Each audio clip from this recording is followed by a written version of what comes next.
separación en nuestros ojos del Señor y somos tentados a pensar que el Señor realmente no está en control, porque si Dios estuviera en control, eso no me estuviera pasando. Por ahí es que se desvía nuestro corazón. No, el Señor está en control. No tener pruebas no es una opción en nuestra vida. Mientras estemos en este siglo, mientras estemos en esta vida, en esta tierra, no tener tribulaciones no es una opción. El Señor nos da pruebas, nos envía pruebas. Además, muchas de las pruebas que vienen a nuestra vida son consecuencia de decisiones pecaminosas que hemos tomado también. Entonces, vamos a tratar de entender las pruebas y el sufrimiento y cómo nosotros enfrentarlas. Primera de Tesalonicenses, capítulo 5, versículo 14, dice: también os rogamos, hermanos, que alentéis a los de poco ánimo, que sostengáis a los débiles y que seáis pacientes para con todos. O sea, lo que Pablo está dando por sentado es que entre nosotros, en las congregaciones, hay personas que se están desanimando o que están ya desanimadas. Que hay personas que son débiles, su fe se ha debilitado. Y hay personas que necesitan nuestra paciencia por su forma de ser, por su carácter, quizás porque su fe, por su desánimo y por su debilidad, pues ellos necesitan que nosotros seamos pacientes y nosotros necesitamos que los demás sean pacientes para con nosotros. Y Pablo dice: rogamos, hermanos de la congregación, todos nosotros, al tratar los unos con los otros, recordemos que hay algunos que les falta el ánimo y hay algunos que están débiles. Todos necesitamos paciencia los unos para con los otros.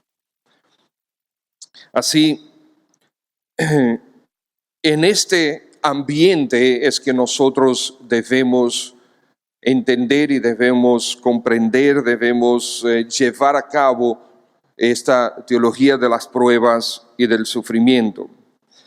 Entonces, en primer lugar, hermanos, cuando estamos pensando en esto, encara tu sufrimiento con honestidad. Encara tu sufrimiento con honestidad. ¿Qué significa esto? A veces las pruebas son tan duras y nos han afectado de tal manera, nosotros estamos a veces hasta molestos con Dios. Nosotros estamos cansados y hartos de la situación. No vemos salida, estamos desesperados y no somos honestos con Dios para decirle estas cosas. Pensamos que el Señor quizás nos va a bajar un rayo desde allá arriba. No, Dios es nuestro Padre. Y es bueno que nosotros reconozcamos que esos sentimientos están en nosotros. Debemos admitir que realmente nos sentimos así. Eso nos ayuda a poder encontrar después salida hacia el gozo, aun con no necesariamente la prueba termine.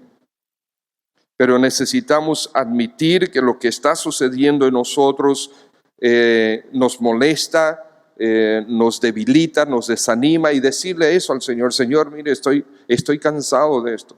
Señor, a mí me parece como que tú te has desentendido de mí. A mí me parece como que tú estás gozándote en traerme estas pruebas y cada vez son más duras. Si así es que te estás sintiendo, díselo al Señor y después dile: perdóname por esos sentimientos. Perdóname por esos sentimientos. Enfócate en Él. El Salmo 6. Fíjense lo que dice el salmista. Mi alma también está muy turbada. Está siendo honesto. Y tú, Jehová, ¿hasta cuándo? ¿Hasta cuándo que me vas a tener en esto?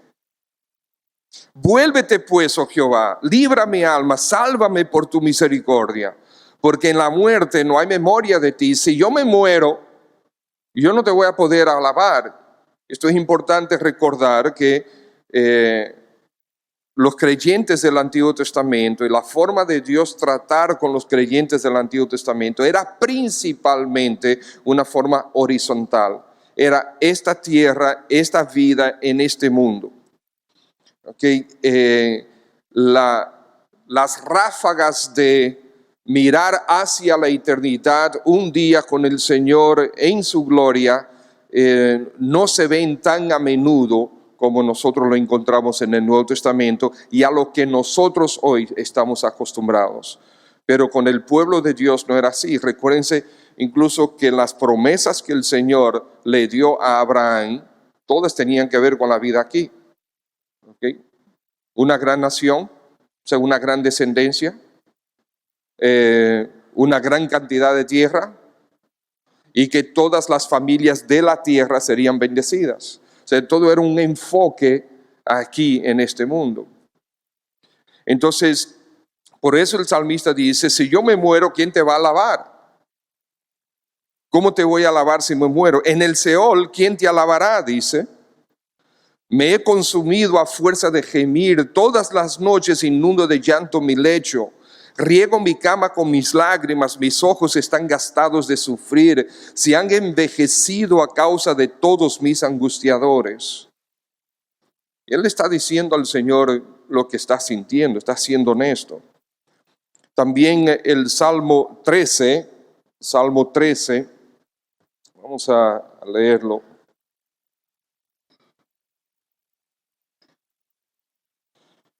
Salmo 13 dice, ¿hasta cuándo, Jehová?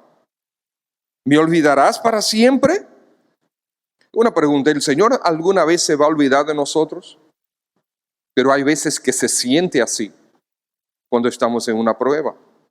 Y eso es lo que está diciendo el salmista. ¿Me olvidarás para siempre? ¿Hasta cuándo esconderás tu rostro de mí? ¿Hasta cuándo pondré consejos en mi alma con tristezas en mi corazón cada día? ¿Hasta cuándo será enaltecido mi enemigo sobre mí? Señor, no siento que me estás cuidando. Entonces, permite y estimula la sinceridad espiritual en tu corazón. También ora al Señor acerca de esas luchas, que son luchas que tienes. Ora al Señor acerca de esas luchas. El Salmo 6, vamos a buscar el Salmo 6, el Salmo 13, el mismo Salmo 13, si usted lo tiene ahí, yo no lo tengo en pantalla. Versículo 3. Mira, respóndeme, oh Jehová, Dios mío. Alumbra mis ojos para que no duerma de muerte, para que no diga mi enemigo, lo vencí, mis enemigos se alegrarán y si yo resbalara. Ora al Señor acerca de esas luchas. También el Salmo 73 va en esa misma dirección. Salmo 73, versículos 16 y 17. Cuando pensé para saber esto, fue duro trabajo para mí, hasta que entrando en el santuario de Dios, comprendí el fin de ellos, llegando al santuario del Señor. Entonces recibe gracia y el consuelo del Señor en medio de esa dificultad. Segunda a los Corintios capítulo 12. Segunda a los Corintios capítulo 12.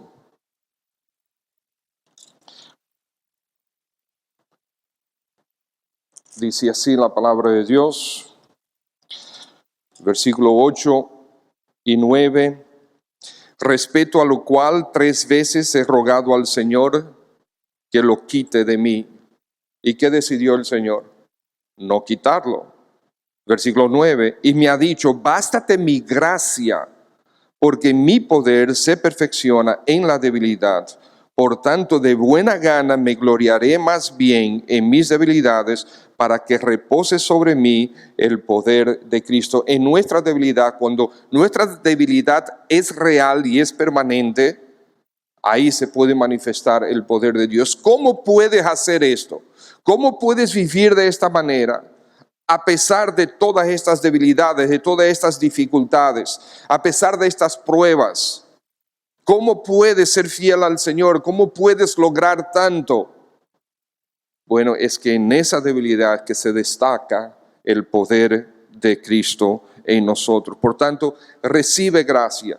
Gracia es esa capacitación de parte del Espíritu de Dios y del Espíritu de Cristo para que nosotros podamos hacer cosas y podamos aguantar cosas que de otra forma no sería posible.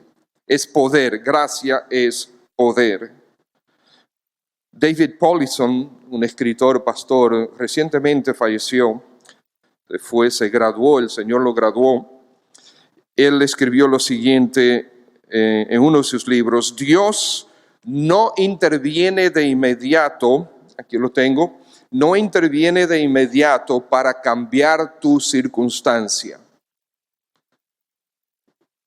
Muy a menudo ese no es el objetivo de Dios. Nosotros queremos alivio. ¿Y alivio qué significa? Que se vaya la prueba, que desaparezca la prueba. Pero a menudo el Señor no quiere eso. El Señor lo que quiere es que esa circunstancia, esa situación siga para que yo pueda seguir siendo transformado. Sin embargo, dice, Él sí interviene continuamente. Él está presente continuamente, de acuerdo a los propósitos de su gracia. Él tiene propósitos con esa prueba y son propósitos de gracia que están obrando tanto en ti como en esa circunstancia en la que tú te encuentras. Dios está orquestando, Dios está en control. Dios sabe lo que está haciendo, sabe hasta dónde lo incita, sabe hasta dónde lo detiene o cuándo lo detiene. Entonces, mi hermano, también debes confiar en el carácter de Dios. Confía en el carácter de Dios en medio de ese sufrimiento. De nuevo, Salmo 13, versículo 5. Dice el salmista, después de todo esto que él había dicho: ¿hasta cuándo? Ya no aguanto más. Señor, mira que me voy a morir y tú no pareces hacer nada. Pero respóndeme, Señor, alúmbrame. Él entonces, versículo 5 dice: mas yo en tu misericordia he confiado. Nosotros encontramos salmos como este continuamente, donde el salmista primero se enfoca en sus circunstancias y después dice: espérate, cuando yo te miré, ahí cambió todo. Mas yo en tu misericordia he confiado, mi corazón se alegrará en tu salvación. Cantaré a Jehová que me ha hecho bien. Fíjense que en medio de una prueba difícil, donde él está desesperado y ya está pensando en que se va a morir, termina el salmo diciendo: voy a cantarte. Te voy a cantar, te voy a alabar. No dice que la circunstancia cambió, pero ya está diciendo, porque se enfocó en el Señor, te voy a alabar. Cantaré a Jehová porque me ha hecho bien. También el Salmo 63 dice algo parecido. Salmo 63, versículos 1 al 5. Dios mío eres tú, de madrugada te buscaré, mi alma tiene sed de ti, mi carne te anhela en tierra seca y árida donde no hay aguas, para ver tu poder y tu gloria, así como te he mirado en el santuario. Porque mejor es tu misericordia que la vida, mis labios te alabarán. Así te bendeciré en mi vida, en tu nombre alzaré mis manos. Como de meollo y de grosura será saciada mi alma, y con los labios de júbilo te alabará mi boca. A pesar de las circunstancias, podemos alabar al Señor porque podemos y debemos confiar en su carácter, en quién Él es. Yo no he podido todavía escuchar el mensaje de esta mañana, pero por lo que ya he escuchado, el Señor habló a la congregación y recordándonos quién es nuestro Dios, y por lo tanto sí podemos confiar en Él. Entonces encara tu sufrimiento con honestidad, permite y estimula la sinceridad en tu corazón, ora al Señor acerca de tus luchas, recibe la gracia y el consuelo del Señor, confía en el carácter de Dios en el medio del sufrimiento. Número 2, desarrolla una visión bíblica, una cosmovisión bíblica respecto a tus pruebas. ¿Qué es una visión bíblica de las pruebas? Bueno, necesitamos recordar que Adán y Eva cayeron en pecado y que eso nos afectó a todos.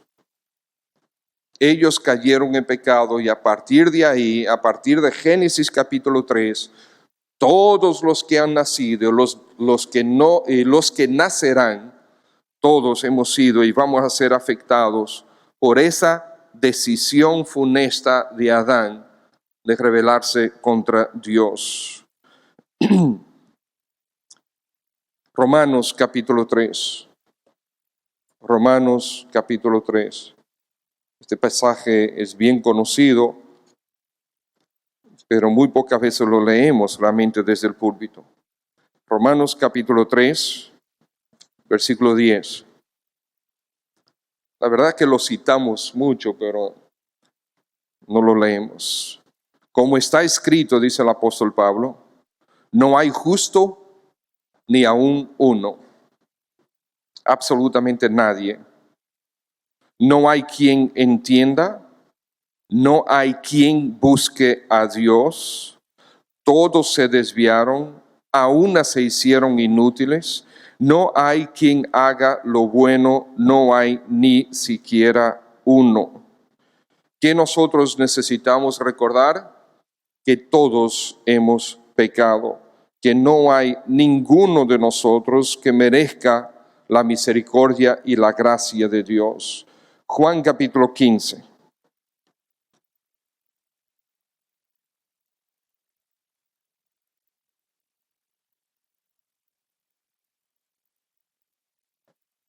¿Qué dice el Señor? El Señor dice, el Señor Jesucristo, Juan capítulo 15, versículo 20, está diciendo que el siervo no es mayor que su Señor.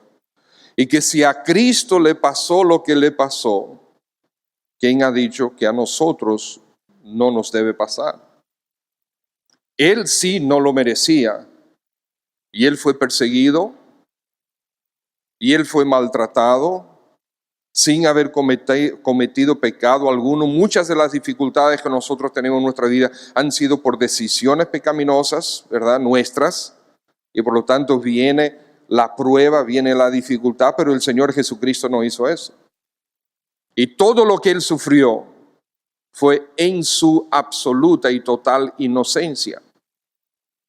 Y si a Él le sucedió eso, lo que está diciendo el Señor en capítulo 15 aquí, entonces, ¿por qué a nosotros no? Una visión bíblica del sufrimiento.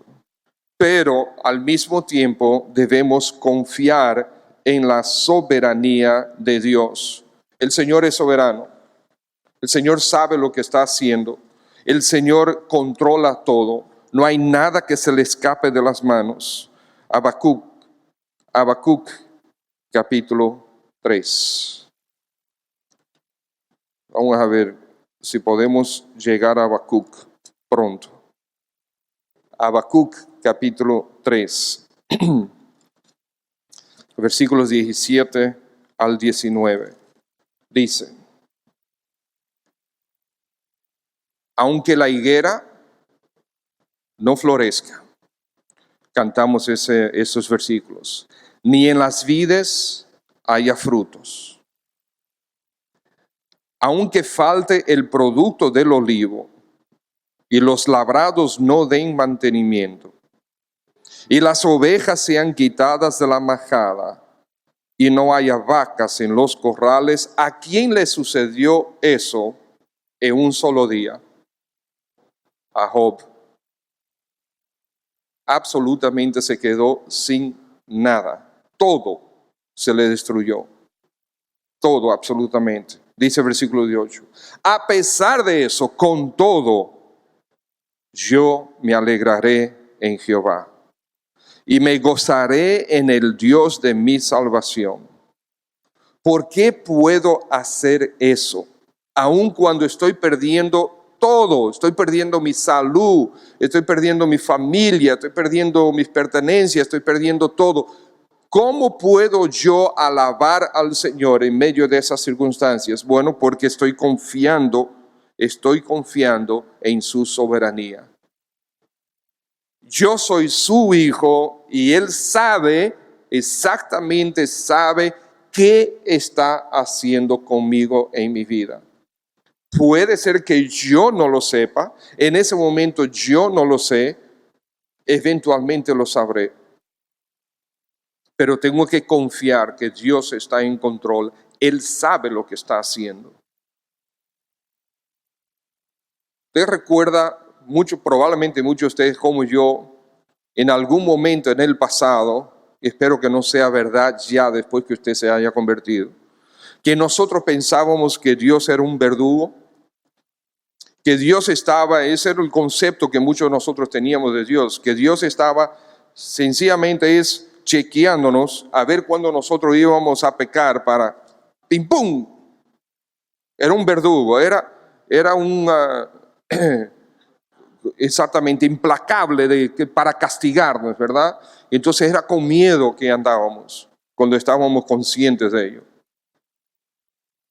Dios no es así.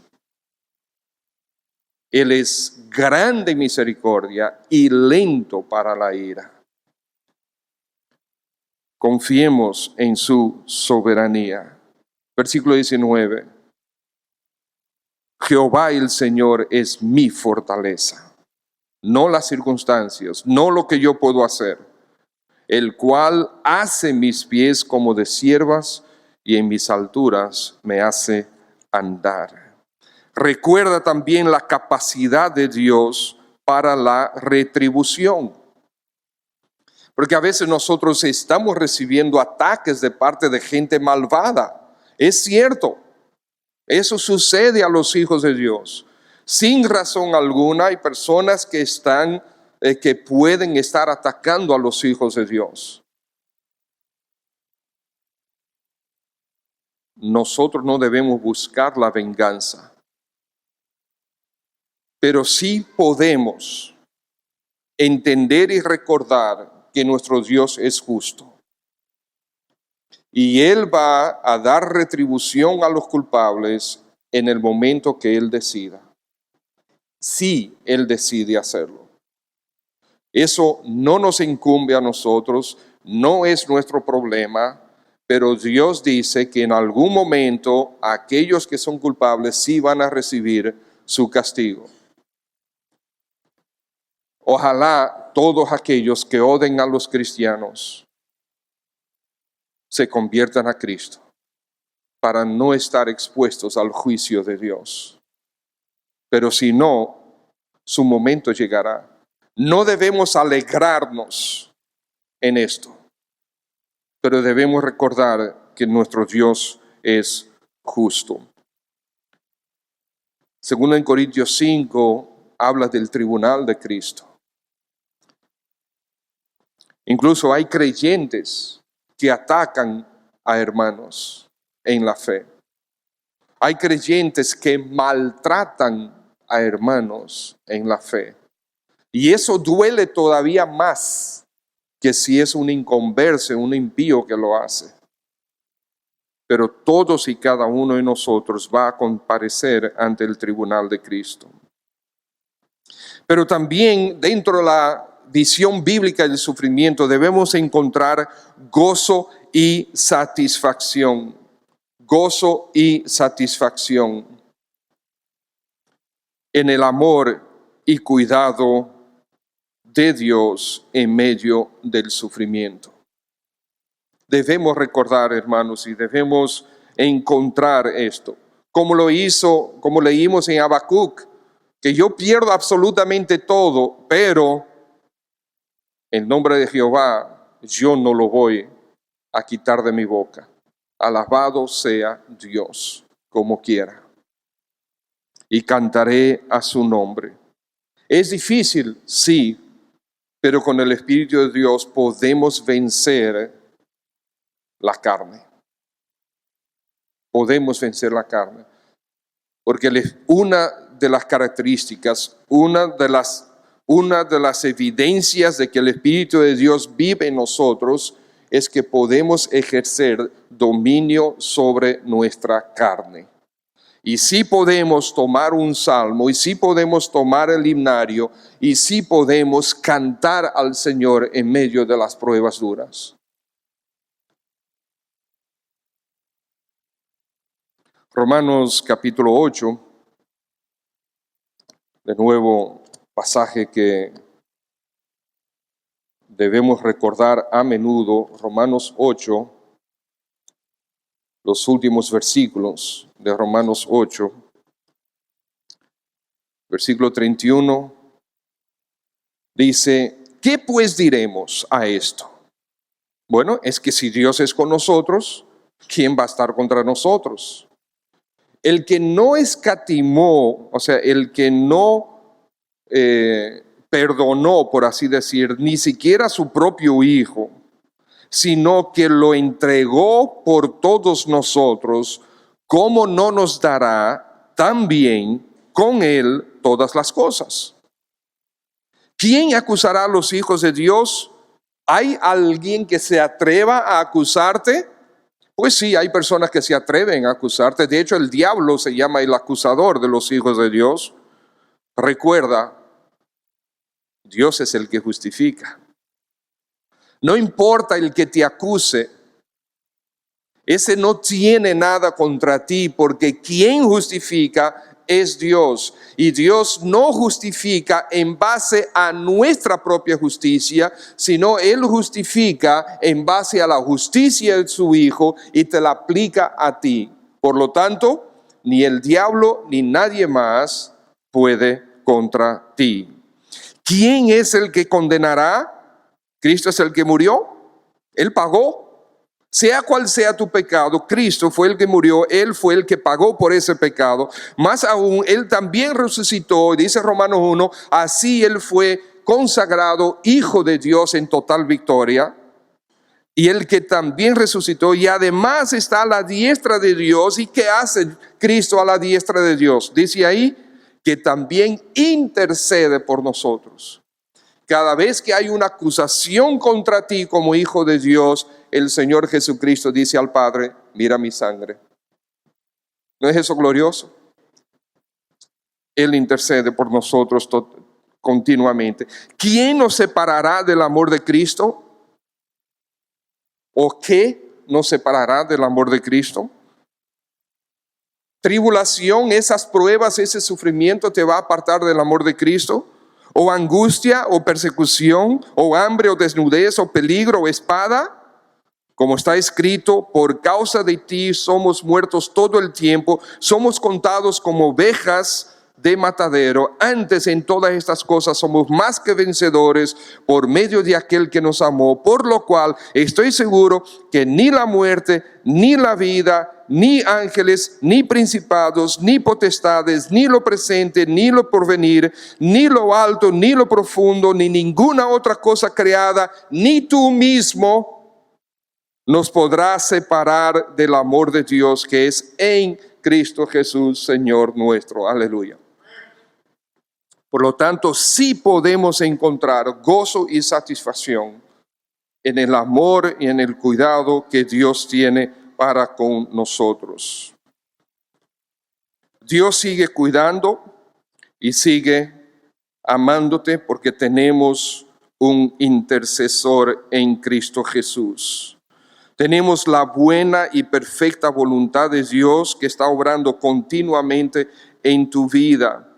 Tienes el Espíritu Santo morando en ti, 1 Corintios 6. Dios también usa la iglesia local como instrumento para ministrar y que ministremos los unos a los otros. No se ve bien la foto ahí. Dios jamás permitirá que tus luchas lleguen a tu límite, por más duras que sean. No lo va a permitir. Tenemos la promesa en 1 Corintios 10. Dios no lo va a permitir. Jamás vas a tener una prueba que sea más fuerte de lo que tú puedas aguantar. Jamás. Esa es una promesa sólida de parte de nuestro Dios. Por lo tanto, Dios te da gracia en medio de la adversidad, como ya lo vimos en el caso de Pablo, bástate mi gracia. Por lo tanto, también debemos abrazar, en tercer lugar, el propósito de Dios para el sufrimiento. El propósito de Dios para el sufrimiento. Dios quiere que nosotros nos centremos en su gloria. Dios no hace absolutamente nada sin propósito. Y todo lo que hace es para gloria de su nombre. Entonces, hay propósito en lo que te está sucediendo y es para gloria de Dios. Y para que Cristo se manifieste de manera preeminente en tu vida.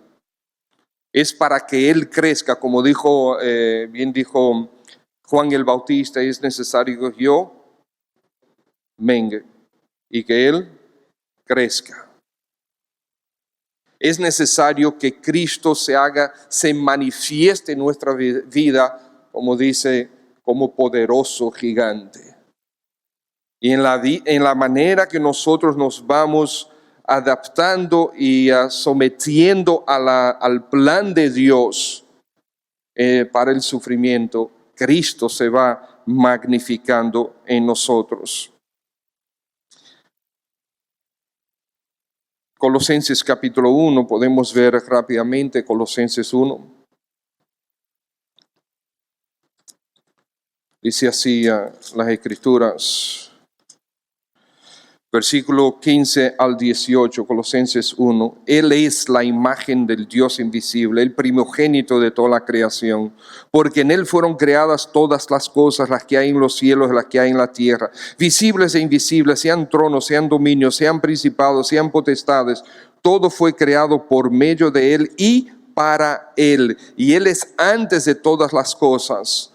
Y todas las cosas en Él subsisten, y Él es la cabeza del cuerpo, que es la iglesia, el que es el principio, el primogénito entre los muertos, para que en todo Él tenga la preeminencia. O sea, absolutamente todo lo que hay, todo lo que Dios hace, es para que Cristo tenga la preeminencia. Mira también el sufrimiento como una oportunidad para crecer. Puede ser que todo alrededor tuyo se esté descalabrando, se esté desmoronando, pero tú tienes oportunidad para crecer a la imagen de Cristo. Ya nosotros lo vimos en Romanos 8. Les recuerden también los versículos que todo lo que nos sucede es para bien, dice el Señor. A los que son llamados conforme a su propósito, y todo aquel que ama al Señor, todas las cosas le ayudan a bien. Nosotros nos gusta citar la parte de, no, todo ayuda bien. No, todo ayuda bien, no. El versículo dice que hay dos condiciones. Es para los creyentes, los que conforme a su propósito fueron llamados, los creyentes, los cristianos, los que Él ya ha salvado, esa es una. Y la segunda condición es para los que aman a Dios. ¿Hay creyentes que no aman a Dios? Sí los hay. ¿Cómo pueden ser creyentes? Bueno, el Señor se encargará de esa parte de la teología. Pero es para los que son creyentes y los que aman a Dios, entonces todas las cosas ayudan a bien. Regocíjate, mi hermano, también recordando que aunque en el Antiguo Testamento todo era horizontal, ya Cristo vino, ya Cristo murió, ya Cristo resucitó, ya Cristo ascendió. Antes de ascender, Él prometió que Él vendría a buscarnos. Se ha sentado a la diestra del Padre intercediendo por nosotros. Mientras Él prepara el lugar para nosotros, Él vendrá a buscarnos. Esta tierra, mis hermanos, no es nuestro verdadero hogar. Debemos recordar constantemente esto. Sí, en esta tierra, viviendo de este lado de Génesis 3, nosotros vamos a sufrir. Que es para gloria de Dios, que Él está en control, que podemos gozarnos en esto, sí. Pero también debemos tener nuestra vista en la eternidad. Debemos tener una visión, una perspectiva eterna de nuestra vida, aunque estemos en este momento aquí.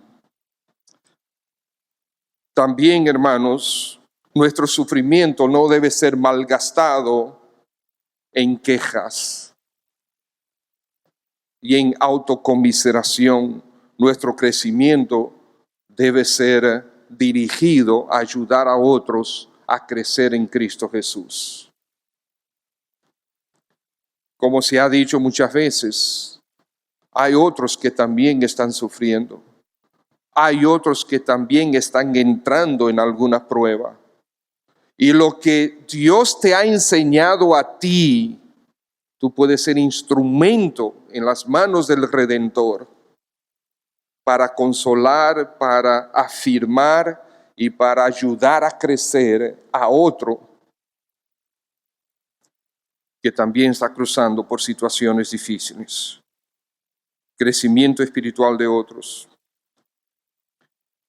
Hermanos, el sufrimiento ayuda a no acomodarnos a este mundo. Eso es tan importante. Hay demasiados creyentes que están muy cómodos en este mundo. Se sienten muy a gusto en este mundo. Y de hecho, cuando uno les habla continuamente de la venida del Señor, de la posibilidad de que Él venga en cualquier momento, hay personas como que no les gusta mucho eso, no les sabe a delicia pensar en que Cristo puede venir en cualquier momento. No es delicioso para muchos creyentes. Y eso es tan penoso, porque están cómodos en este mundo. El sufrimiento te ayuda a decir, aquí este mundo, no, aquí no quiero estar. Allá, en su presencia, no habrá llanto, no habrá tristeza, no habrá dolor, no hay sufrimiento, no hay enfermedad. Se me va a quitar la panza, y a Pedro Guzmán también.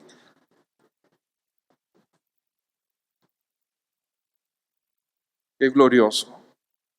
Debemos tener nuestro enfoque allá. También, hermanos, debemos arrepentirnos de pecados personales. ¿Usted sabe por qué? Porque a menudo durante nuestro sufrimiento, como duele, como es difícil, ciertamente lo es, nosotros cometemos otros pecados.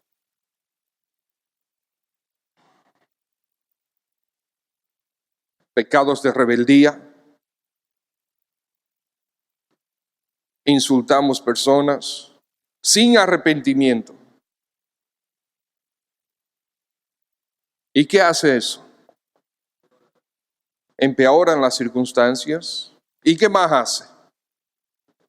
Extiende el tiempo de la prueba. Porque las pruebas, hermanos, es para nosotros crecer, es para nosotros aprender. Yo continuamente utilizo la ilustración de cocinar el arroz. Cuando tú estás cocinando el arroz, si tú quieres un buen arroz, tú pones el arroz en la paila, ¿verdad? Algunos le ponen un poquito de aceite abajo, un poquito de ajo, un poquito de sal, diferentes cosas. Ya el estilo es diferente, ¿verdad? Pero ¿qué más hacemos? Después que ya el arroz está dentro de la paila y tiene su agua puesta, ¿qué más se hace? esperar. Y se tapa. Tú puedes tapar el arroz durante 5 días y no va a suceder nada, porque hay un ingrediente importante que no ha sucedido. Hay que ponerle candela. hay que prender la estufa para que esa candela esté ahí, mira, todo el tiempo, duro, firme. ¿Cuándo se apaga el fuego? Cuando está listo. Esa es la prueba. Así funcionan las pruebas. De hecho, llega un momento cuando ya el arroz está casi listo. ¿Qué se hace con la candela? Se baja un poquito. Parte de la misericordia de Dios. Entonces, el Señor nos coloca en las pruebas para aprender, para crecer. Y si no aprendemos y no crecemos, la candela va a seguir ahí. Porque nosotros no somos arroz. Y a veces si tú quieres un buen concón, pues tienes que dejar la candela ahí otra vez. Yo no sé cocinar, pero solamente me imagino de esas cosas.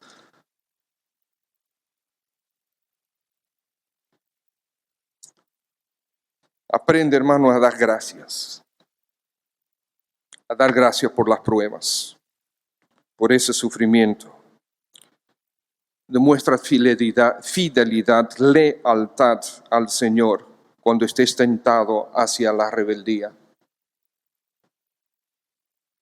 Entender que Dios está detrás, en medio y que va delante del sufrimiento es determinante para nuestro crecimiento, hermanos.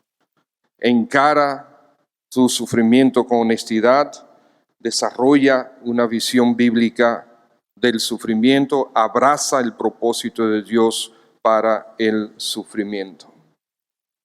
Padre, gracias por la oportunidad de estudiar, meditar en estas verdades, repasar muchas de ellas. Y te quiero pedir, oh Dios, que todos aquellos que en este momento están pasando por pruebas, dificultades, sufrimiento, rogamos, oh Dios, que de una manera milagrosa se pueda sentir tu gracia de una manera muy especial en sus vidas, ayudando a aplacar la rebeldía y a brotar el agradecimiento y la alabanza, a desenfocarnos de nosotros mismos y a enfocarnos en aquellos a quien tú estás desarrollando tan bien. Ayúdanos a ver, a anhelar y a glorificar a Cristo, a ver su gloria, a anhelar su gloria en nuestra vida. Te lo pedimos por favor, Señor, en Cristo Jesús. Amén. Señor, le bendiga.